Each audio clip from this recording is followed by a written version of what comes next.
Haleluya. Selamat pagi Bapak Ibu, saudara-saudara yang diberkati oleh Tuhan.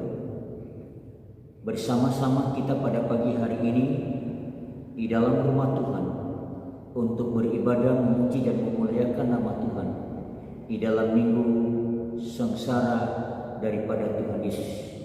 Kita akan mulaikan ibadah kita dengan satu pujian melalui pembacaan firman Tuhan yang saya ambil di dalam kitab Mazmur nomor 117 ayat pertama dan ayat yang kedua.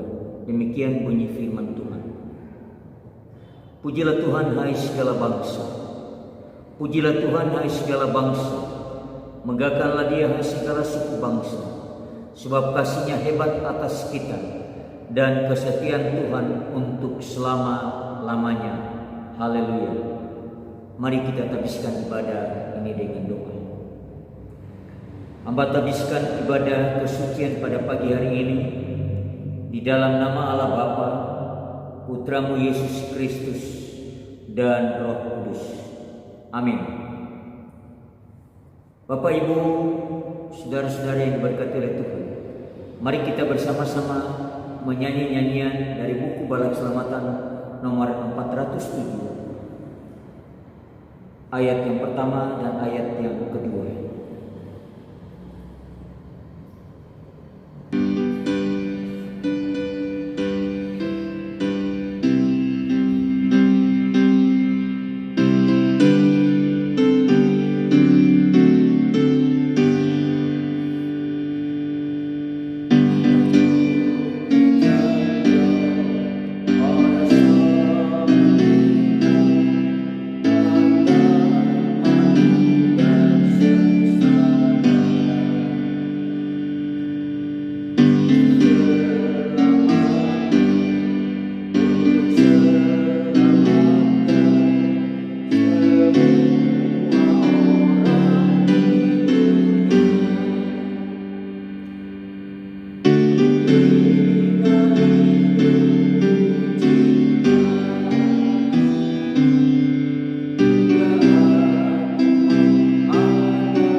Mari kita bersama-sama mengikuti pembacaan firman Tuhan yang saya ambil di dalam kitab Injil Matius pasal 27 ayat yang ke-32 sampai ayat yang ke-56.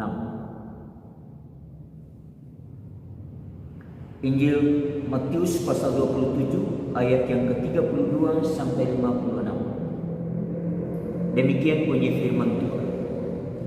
Yesus disalibkan. Ketika mereka berjalan keluar kota, mereka berjumpa dengan seorang dari Kirene yang bernama Simon. Orang itu mereka paksa untuk memikul salib Yesus. Maka sampailah mereka di suatu tempat yang bernama Golgota, artinya tempat tengkorak.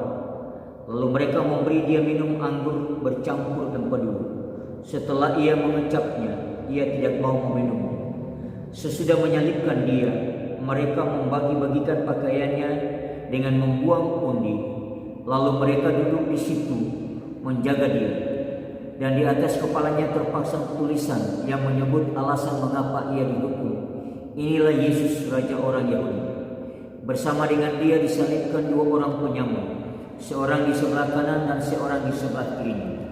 Orang-orang yang lewat di sana menghujat dia dan sambil menggelengkan kepala. Mereka berkata, "Hai engkau yang mau merobohkan bait suci dan mau membangunnya kembali dalam 3 hari, selamatkanlah dirimu. Jika engkau anak Allah, turunkanlah dari salib itu." Demikian juga imam-imam kepala bersama-sama ahli-ahli Taurat dan tua-tua mengolok-olokkan dia, dan mereka berkata, "Orang lain ia selamatkan, tetapi dirinya sendiri tidak dapat ia selamatkan. Ia Raja Israel. Baiklah ia turun dari salib itu, dan kami akan percaya kepadanya. Ia menaruh harapannya pada Allah. Baiklah Allah menyelamatkan dia, jikalau Allah berkenan kepadanya, karena ia telah berkata, Aku adalah anak Allah." Bahkan penyamun-penyamun yang disalibkan bersama-sama dengan dia mencelanya demikian juga. Yesus mati. Mulai dari jam 12 ke 8 meliputi seluruh daerah itu sampai jam 3. Kira-kira jam 3 berserulah Yesus dengan suara nyaring, "Eli, Eli, lama sabachthani." Artinya, "Allahku, Allahku, mengapa engkau meninggalkan aku?" Mendengar itu beberapa orang yang berdiri di situ berkata, "Ia memanggil Elia."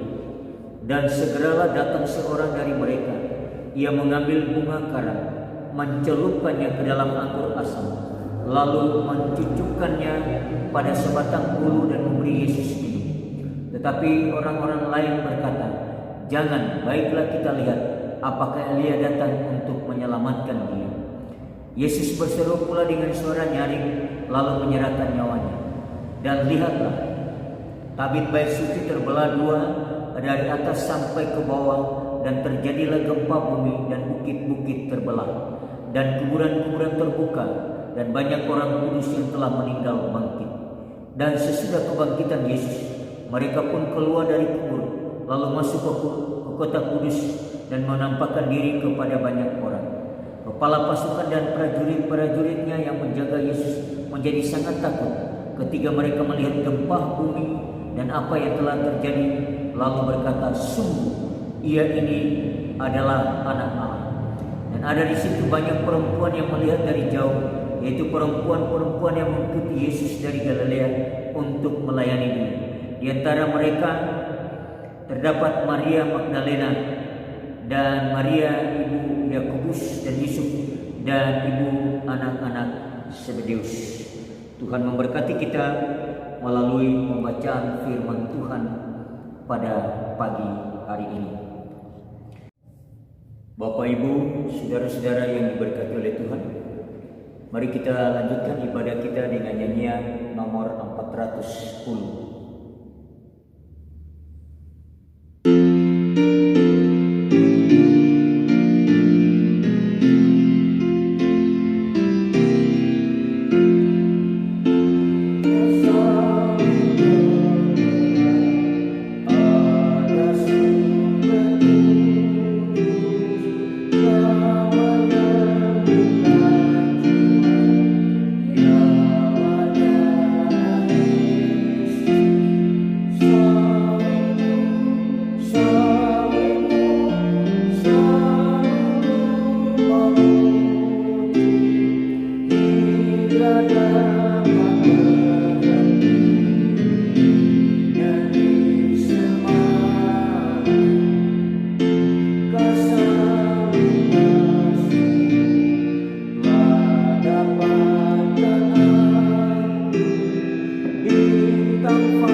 Bapak Ibu yang diberkati oleh Tuhan, mari kita bersama-sama mendengarkan firman Tuhan. Sebelum kita mendengar firman Tuhan, terlebih dahulu kita satu di dalam doa. Mari kita berdoa. Tuhan Allah Bapa kami yang di surga, terpujilah nama-Mu, sebab kasih dan penyertaan-Mu di dalam setiap kehidupan kami semua sempurna adanya. Terima kasih pada minggu ini kami dapat bersama-sama menikmati anugerah Tuhan, menikmati cinta Tuhan, menikmati penyertaan Tuhan di dalam setiap kehidupan kami. Sehingga pada pagi hari ini Bapa di surga, kami dapat dengan tenang menikmati ibadah kami, dan juga kami akan belajar bagian daripada firman-Mu, dan biarlah firman-Mu ini Tuhan akan menjadikan kekuatan di dalam setiap kehidupan kami semua. Terima kasih Bapa di surga, Kau berkati kami semua, dan Engkau tolong kami semua supaya kami dapat memahami dan melakukan firman. Dalam nama Tuhan Yesus sama berdoa dan mengucap syukur. Amin.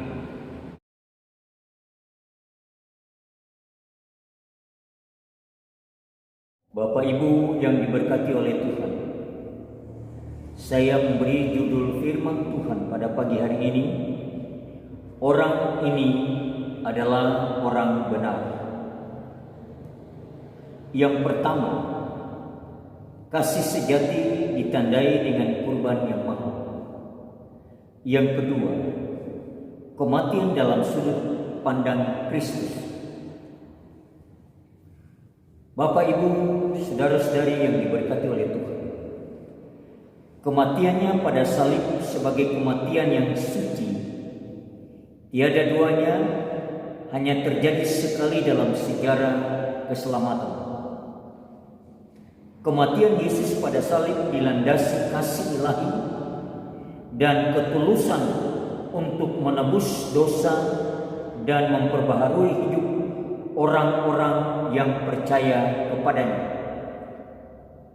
Berkenan dengan kematian Yesus, Paulus menggambarkan bahwa kematian Kristus telah menebus kita dari kutuk Taurat dengan jalan menjadi kutuk karena kita, sebab ada tertulis, terkutuklah orang digantung pada kayu salib. Galatia 3 ayat yang ke-13. Dia yang tidak mengenal dosa telah dibuatnya menjadi dosa karena kita, supaya di dalam Dia kita dibenarkan Allah. Dalam 2 Korintus 5 ayat yang ke-21.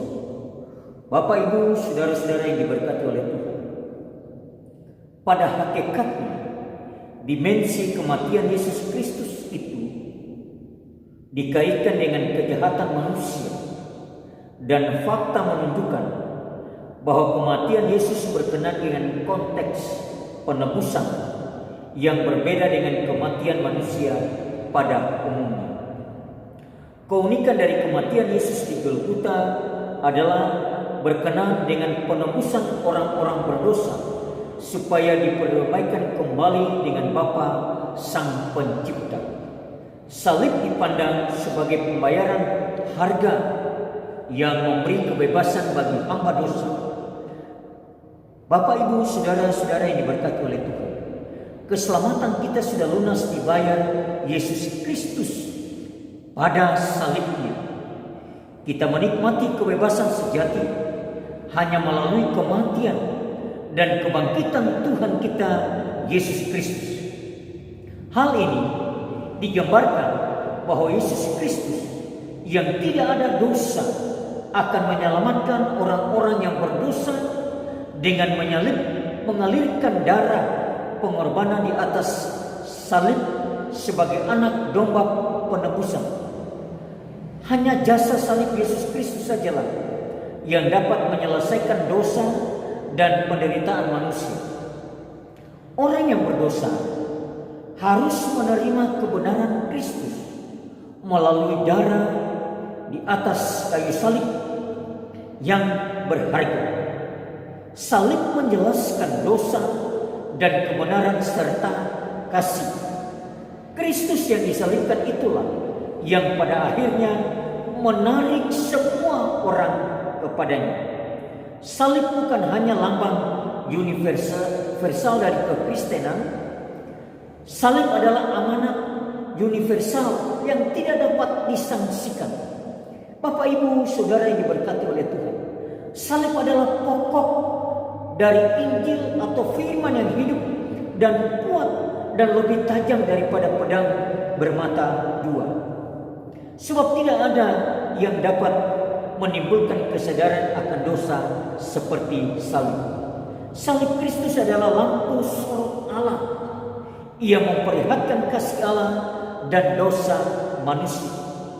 Kristus adalah imam besar yang agung, yang menyatakan dirinya pada zaman akhir untuk menghapuskan dosa dengan korban dirinya. Darah Yesus Kristus adalah darah perjanjian. Kristus mengadakan dan menyempurnakan iman kita karena Dia telah memikul salib.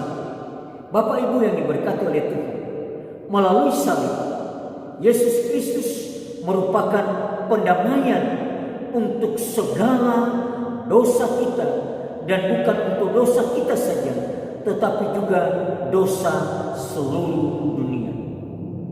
Bapak, Ibu yang diberkati oleh Tuhan, suara apakah yang keluar dari mulut Yesus di atas kayu salib? Bukan caci maki, balas dendam, kutukan, tangisan, ataupun jeritan kesakitan. Sejarah mencatat 7 perkataan Yesus yang keluar dari mulut juru selamat, yaitu yang pertama, "Ya Bapa, ampunilah mereka, sebab mereka tidak tahu apa yang mereka perbuat." Yang kedua, "Amin, aku berkata kepadamu, sesungguhnya hari ini juga engkau akan ada bersama-sama dengan aku di dalam Firdaus." Yang ketiga, "Inilah anakmu, inilah ibumu." Yang keempat, "Eli, Eli, lama sabachthani, Allahku, Allahku, mengapa engkau meninggalkan aku?" Dan yang kelima, "Aku haus." Yang keenam, "Sudah genap." Dan yang ketujuh atau yang terakhir, "Ya Bapa, ke dalam tanganmu kuserahkan nyawaku."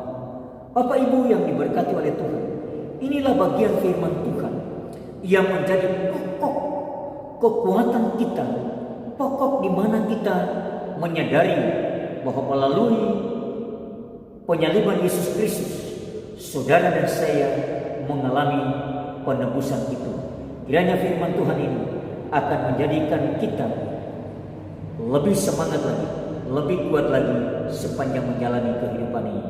Terima kasih, Tuhan Yesus memberkati kita semua. Amin. Kita lanjutkan ibadah kita dengan menyanyi nyanyian nomor 405, ayat pertama dan ayat yang kedua. Di dalamnya kita memberi persembahan kita kepada Tuhan, baik itu persembahan kolektif maupun persembahan salib. Mari kita bersama-sama menyanyi.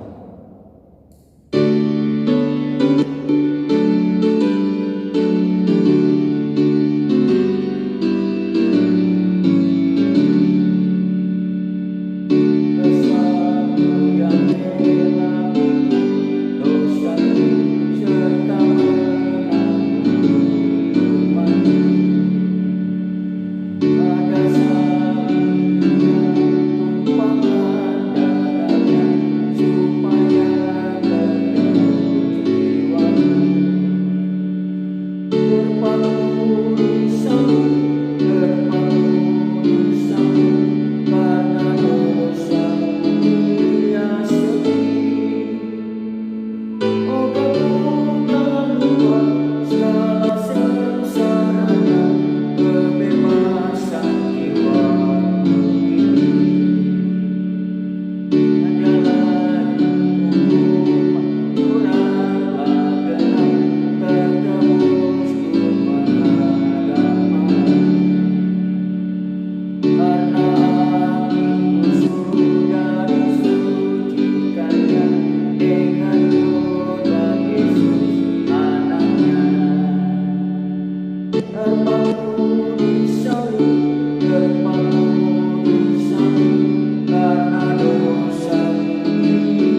Bapak Ibu yang diberkati oleh Tuhan, pada kesempatan ini saya memberi waktu untuk kita berdoa secara pribadi kita masing-masing.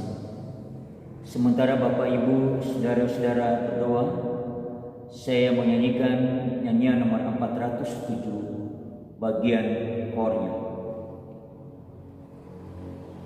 Salib hina itu ku cinta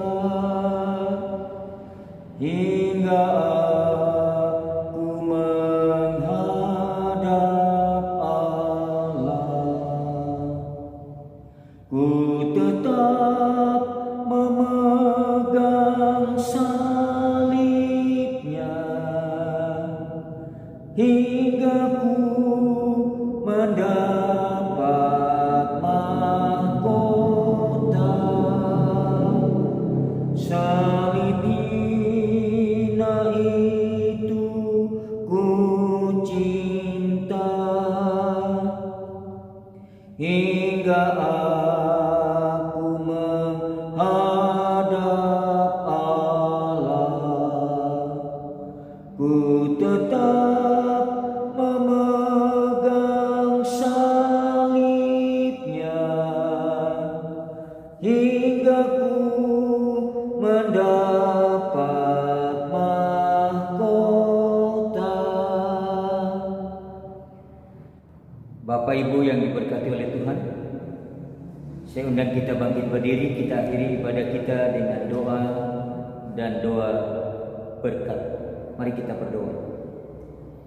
Bapa kami yang di surga, terima kasih Engkau sudah memberkati ibadah kami dari awal sampai pada tamatnya, dan terima kasih Engkau sudah beracara di dalamnya. Berkati semua jemaat-jemaat-Mu sepanjang minggu ini di dalam kehidupan rumah tangga dan pekerjaan mereka. Juga kami berdoa bagi bangsa dan negara kami ini Tuhan, dengan waktu-Mu, dengan cara-Mu Tuhan, Engkau bebaskan kami dari virus corona ini. Bukan hanya bagi bangsa dan negara kami, tapi seluruh dunia ini Tuhan. Kami semua menyerahkannya kepada Tuhan, dan biarlah Tuhan bertindak. Terima kasih Bapa di surga, terpujilah nama-Mu.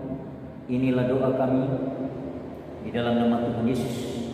Hamba berdoa, dan saudara-saudara terimalah berkat Tuhan. Semoga Allah sumber pengharapan memenuhi kamu dengan segala sukacita dan damai sejahtera dalam iman kamu, supaya oleh kekuatan Roh Kudus kamu berlimpah-limpah dalam pengharapan. Allah sumber damai sejahtera menyertai kamu sekalian. Amin. Tuhan memberkati kita semua. Haleluya.